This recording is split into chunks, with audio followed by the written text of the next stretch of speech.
But yeah, Lancer asking, when are we going to do a video essay about video essays? That's a good question. I could always make a video essay on, like, the state of, like, making videos on YouTube, maybe. Hello, my name is Cheryl, and you are? Okay, so your name is Harmonia. I'm sincerely glad to meet you. Harmonia, may I ask you a big favor? I want to get through this forest, but I'm afraid of doing it alone. I've heard that there is a sinister group of people called Team Galactic about. I think there'll be safety in numbers. Please, may I go with you? So I go with Cheryl. Yeah, there'll be safety in numbers when you have literally infinite healing items. I'll keep your Pokemon in perfect health. Cool, thanks. Since this is a forest, there's probably gonna be like a lot of bug types and stuff, and it might be good to have a Lin up front. Most likely, I guess. Anyway, got an antidote. The stuff I was talking about before. The Minecraft stuff that we'll be doing on this channel in the near future will be like something very different. My Pokemon got poisoned now. It can't battle. I should load up on antidotes to the Pokemon. There was one right there. We took it. Unless that was something else. I'm losing my mind. Like, I wouldn't be surprised if my memory's freaking screwing with me again. Oh my goodness. This is still just a derpy little single tile thing. Why? Why is it like that? But anyway, like, the cave update is apparently coming out on like November 30th. I won't start my stuff like right when that happens, like, because I mentioned before, I want to wait until like some shaders and textures and stuff like that come out for it, that freaking put this graphics card to good use and whatnot. Oh, if I have Lin up front, then we're gonna have to sit through Intimidate each time. Meh, I'll battle, whatever. I'll battle, sure. We'll do the thingamabob. But I plan on starting a server, and it sounds like one of my good streamer friends of mine, Shuck, her and I have been talking about potentially starting a co-op series over on her channel, and that could be like an interesting way for like her to start out YouTube shenanigans, because like she's already been doing like Twitch stuff for a good while, but has only more recently started like trying to like get into like the YouTube scene as well with a multiple platform thingamabob. This should just target Buniri, right? I thought it would like auto have it selected on the thingamabob anyway, but it selected the open spot. Much to my surprise. Good thing it targeted Buniri anyway. That's good. Through the forest we go. We have places to be after all. So, potentially sometime shortly after the cave update comes out, we might over on her channel be doing like a co-op series there. And then sometime maybe like a week or two later is when I might be starting my my mostly single player-ish series over on my channel. That might sometimes have like the occasional guest on for funsies. Maybe. Oh, why have I got sniffles now? I've got allergies to this. But it'll be an interesting time starting that for a couple of reasons. One, as I was mentioning earlier, it will be like the first actual highly edited YouTube series that I do. Like I generally like the stream quality and whatnot, but you know, it's the quality of a stream that's cut up into parts. It's not the quality of somebody like going into editing and cutting out like all of the stuff that's like not as interesting, you know? It's still like all my playthroughs on the channel will still just be like the complete stream start to finish, just cut up into parts and whatnot, you know? Is it just me, or is chance you do like way less damage here than than in Platinum, as far as I recall? Like, you're doing next to nothing here. Holy crap. But yeah, there might be some other content creator friendos on the server. Like, there's a couple of remixer friendos of mine that might be interested in going on it. But a lot of content creators that I know that may well be joining the server as well don't do that kind of thing as their main kind of content. So, like, there wouldn't be any series. I don't know if there would be any other series on said server apart from these two. I love how the trainers there just despawn. That's cool. It's always neato. Maybe there would be, maybe there wouldn't be. I don't know. It'd be cool. How many bug types do you have? Holy crap. This is a freaking double battle. I saw the 3 Pokeballs at first, and I thought that was like net 3 at first, but I guess it was just like 3 of like all of his. So that should be the last one now. Jeez. But yeah, we'll see how much stuff is going on there. How much multiplayer shenanigans we have going on there.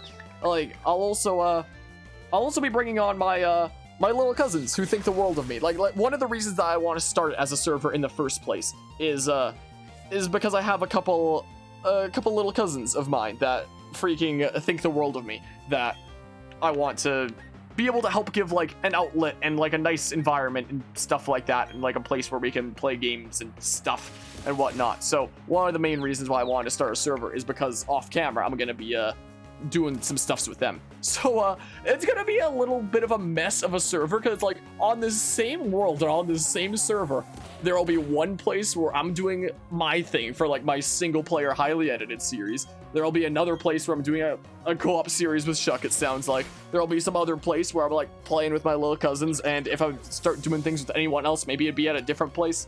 Who knows? All I know is that once shortly after the after the cave update comes out, maybe after this university semester is done. I think the actual lectures are done in like the first week of December, and then it's a couple weeks of finals. Sometime after this university semester is done might be the best time to wait to like really get into things. But I know that sometime after this cave update comes out, Minecraft is gonna freaking consume my life for a little while. So I kind of hope that I can get through maybe at least most of Pokemon Brilliant Diamond before then, have like most of the uploads at the ready before then, because yeah, it's just gonna consume my life, I guess. But yeah, Chansey had Egg Bomb instead of Disarming Voice in the originals. Bad remake, 0 out of 10. Literally unplay. Wait, why does it zoom in for this guy? But oh, look at the feet! You know how I said, like literally in the first part, I think it was, how I was semi-curious about what was under the main character's mom's slippers, what the weird L feet looks like, but I kind of don't want to imagine it because it grosses me out. Well, the game just showed it to me anyway.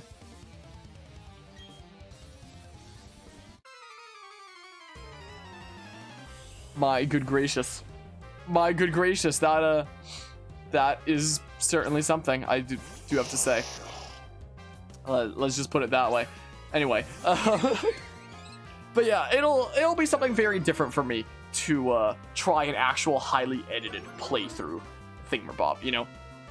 And because of that, I'm not gonna be able to have like uploads anywhere near as frequently as something like this, which is probably actually a good thing, all things considered.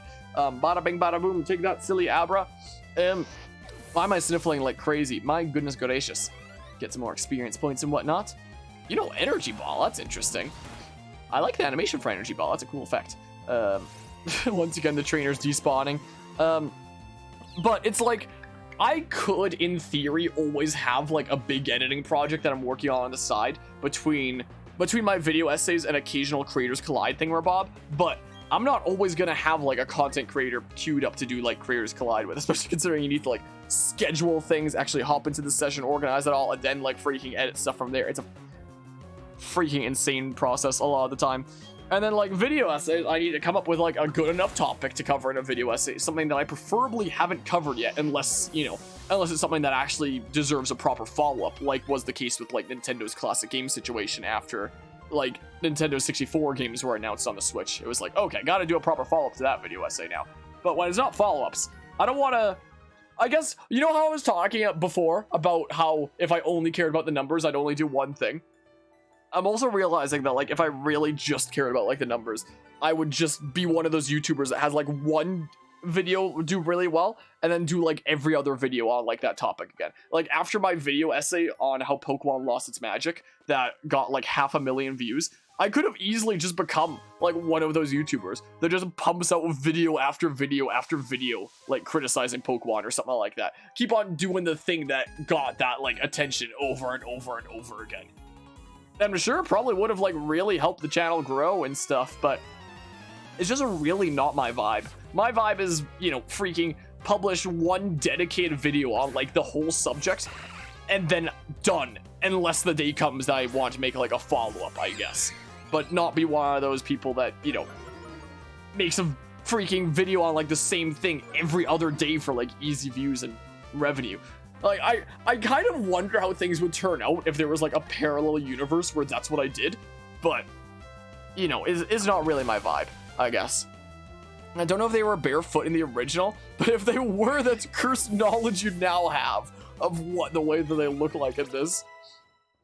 My goodness, I apologize I'm reading comments a little bit later. When I start rambling, I get freaking distracted and stuff, but I like rambling. It's one of the reasons that I stream, so I can ramble and stuff. Yeah, sure, go send out your dust talks. See if I care. See what happens here. Boobity bop, good old wing attack once again. But yeah, this will be something very different. What things have I said and what things have I not said? I'd probably sound like a broken record. Like, my mind is too freaking fuzzled. puzzle at this point. When it comes to doing that series, when I do my dedicated thing over on my channel, I want to have like an overarching kind of goal that I'm working towards. And I want to tell like a subtle story along the side. Like I've talked about this in like several of my other playthroughs before, and I kind of hinted at it earlier when we were naming Mew as an example. But along the way with that, I wanted to tell like a subtle story as well. Like it wouldn't be like the main focus of it by any means. The main focus would still be on like, you know, the main playthrough and series and whatnot. But I did want to tell like, you know, have some lore to it and like something going on the side that's like fascinating and stuff. So I've been working at it for like the past several months now, honestly. I have like, how long is my document anyway? I need to change my freaking monitor input over because I have it open on this screen. My document, where I've been just like jotting down different ideas for Minecraft stuff coming up, is a 21-page document on freaking Google Word. So I've been putting together a lot of like ideas and all kinds of different notes and like story aspects, and well, it's certainly something. Before Matt Pack makes 30-minute long video discussing your, like I mentioned it earlier, I'll mention it again. I doubt anybody will ever make like a theory video on the subtle story that I'm telling along the side. Like it's gonna be something where it's like, you know, it seems like maybe things are going one way at face value, but if you pick up on some of the hints that I drop along the way, you might be able to get a better understanding of what's really going on. But I already have an idea that like by the end, it'd be basically pretty much revealed what's going on. Like for the most part, at least. There'd still be like some theorizing that could go on there, or some ways that it could be interpreted in different creative ways, but it'd have like a meaningful conclusion. I'm getting stuck, holy crap. So that's probably one of the projects on this channel that like I'm looking most forward to out of like just general projects that I've done on this channel at all, honestly. It'll be very quite interesting to see how it turns out. Force is strange, you know, seems to fill me with energy. Oh, there's the barefoot thing, Rose. Strange presence has been felt. It's emanating from you. Why did this person not step up to me? Is it because he's grid-based and I'm open movement and there's like not quite a full tile to the left of me? That's probably what it is if I had to guess. If I had to guess the reasoning behind that. Still look kind of weird though. That's why Klex was actually a symbolic representation of Jesus, but that's just a theory, a game theory. It's not that. I can say that much. I can say that much. The subtle story I tell isn't really gonna have a whole lot of characters. Like apart from myself, there was only like 2 real characters going into said thing, and you've already heard like the name of both of them. And now know that it's taken from like the Dictionary of Obscure Sorrows, because when I want name inspiration, that's where I went. That is where I went. You can thank Snivies for that. Freaking check out his remixes. He actually makes like really chill stuff. He's probably like one of my favorite like chill remixes kind of remixers. Watch, this is gonna 30% confuse me. Here it comes. Gosh diggity darn it. I knew it. I freaking knew it. I honestly thought I was gonna hit myself with confusion there. Oh, come on! Please attack Chansey. Okay, thank you. Oh my goodness gracious. But yeah, it's a strange kind of thing. It's kind of like I want to talk about it, but also don't want to like spoil things. I do like discussing like plans and like, you know, the work that's gone into things and how this is gonna be like a big project and whatnot. Your victory, there's nothing strange about it. Or there's something strange, there is nothing strange about it. Okay, I was looking over at the stream to be like, did I read that right? Oh, be one with me, my Metatite. Be one with you. That sounds like something that's about to go in a very dark direction. I didn't miss anything over here, did I? I don't think so. I've got allergic to not missing things over here. What a world, huh? Oh, man. But I was recently having one of the recent sessions that I recorded for Creators Collide, this series where, for anybody who's not familiar with this series, it's a series where, like, I play some game with another content creator and have, like, a semi-interview with them about what kind of content they make, what inspired them to start, yada yada, all that. all that kind of stuff. While I'm rambling, I'll just run around the tall grass one last time, I guess. And last week I had a recording session with the director for the oh, can I get a random encounter? I just want to have like one random battle to talk about, to like talk over while I'm rambling here. Are you kidding me? Now is when I don't get a random encounter? This is so dumb. Okay. Anyway, I initially met Dark Deity's director when we did like a demo session just before that game released, and it's a game that I actually quite enjoyed.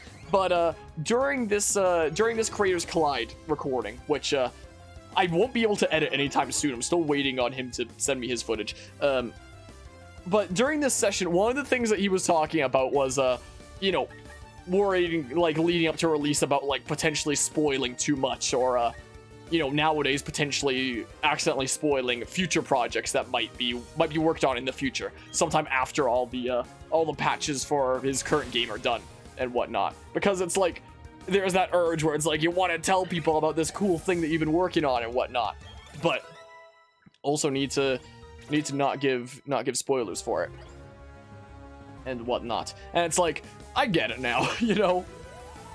Like, this series will also be interesting in that it's the first time that I've really tried writing a story, technically, outside of like schoolwork, I guess. So there's that. We'll see how it's received. I wasn't even planning on like sharing the names of like said characters and whatnot, but when I was like brainstorming literally earlier today names for Mew here and Jirachi, it was like, wait, those work. I like those. So that's what happened. That's what happened right there. Oh, there's the exit.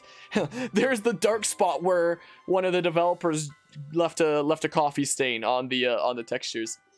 As we mentioned earlier in this playthrough, there's the exit. I'm so relieved. Finally got here. I would have never been able to get through this by myself. Thank you so much, Harmonia. It's so janky and silly. Wait, is this gonna be the road where there's like the freaking bazillion fishermen with their Magikarps? Is that what this is? I swear. This is the road with the Dudos with a bazillion Magikarps. It is. It's the place. We're in the land. We're in the promised land. The land of all the Magikarp fishermen. This is where I want to be, to sit back and fish casually. It's a grown-up's hobby. I don't like fishing. I myself a feisty trainer. Let's go.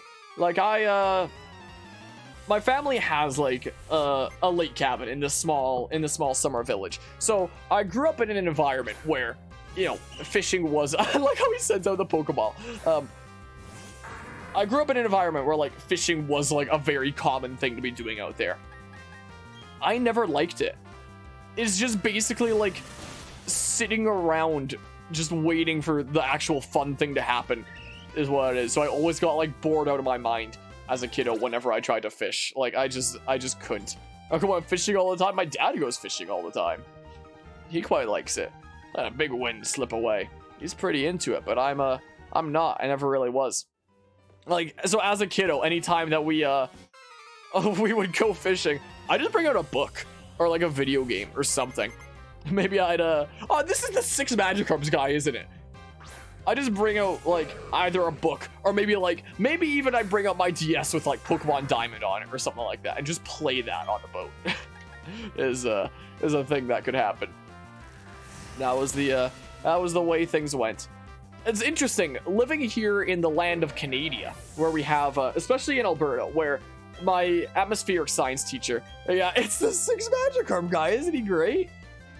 Living here in Alberta, as my atmospheric science teacher said in one of my previous semesters, this is a very fascinating place to live because we have like both extremes of like the temperatures. Our summers are stupidly hot and our winters are stupidly cold. That's the way that it is here. So like we have like maybe 1.5 really good summer months where like things are really hot. The others being like semi-hot, I guess. And like what feels like half a year of being freaking insanely freezing. Maybe more like 5 months than half a year, but it can sure feel that way sometimes. But because we have like both these extremes out at this lake cabin, like I assume that piers in places of the world that, you know, the water is water at all times, you'd probably just like leave the piers in, maybe give them some maintenance here and there.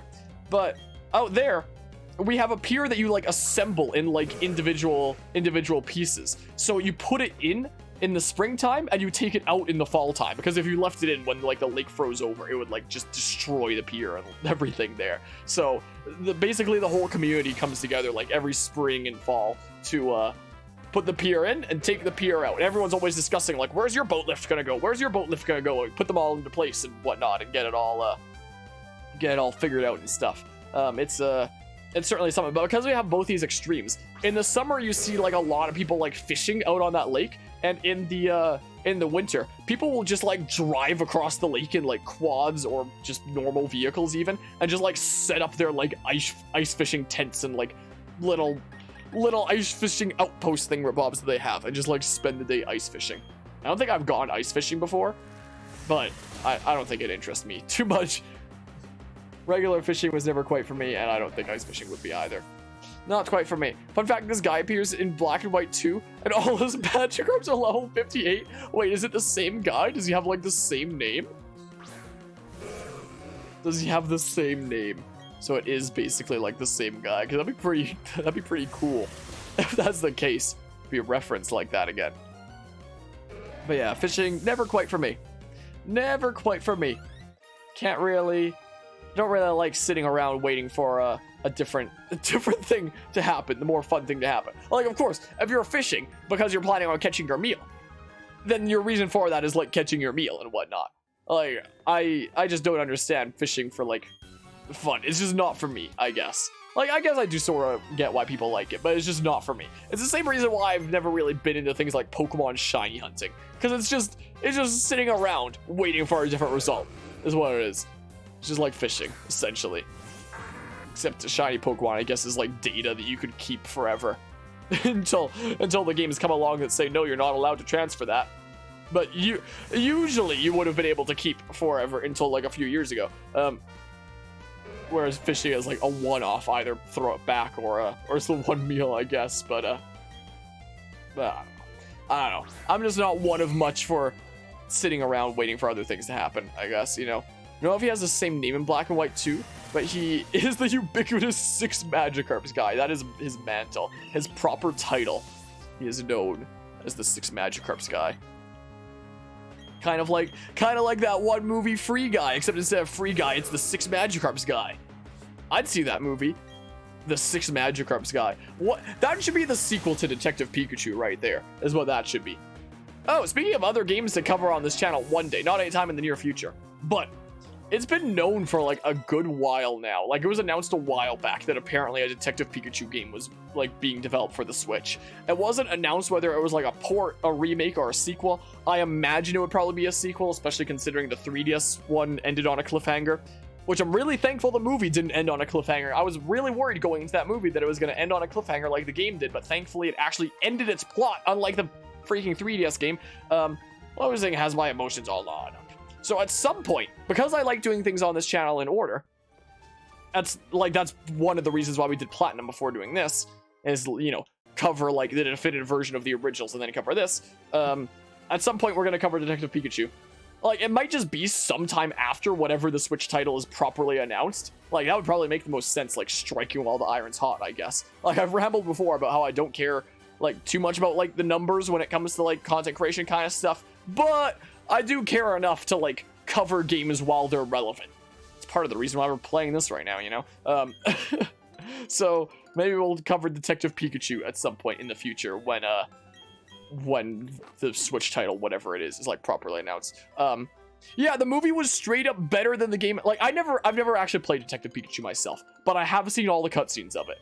So, like, maybe I don't have the best of opinions because I didn't actually play it myself. I was just curious about the story and, like, looked up one of those cutscene movies on YouTube just to see all the cutscenes and, like, you know, see the plot. And it was one that I was intrigued by, but the game feels very much like it was leading up to like a sequel. Like, the answers were hinted at, like it was hinted that maybe Pikachu was actually Tim's father, but it was never like 100% confirmed. And I was worried that the movie would be like the same situation where it's like hinting at things but not confirmed, and it's just like just gonna be a cliffhanger.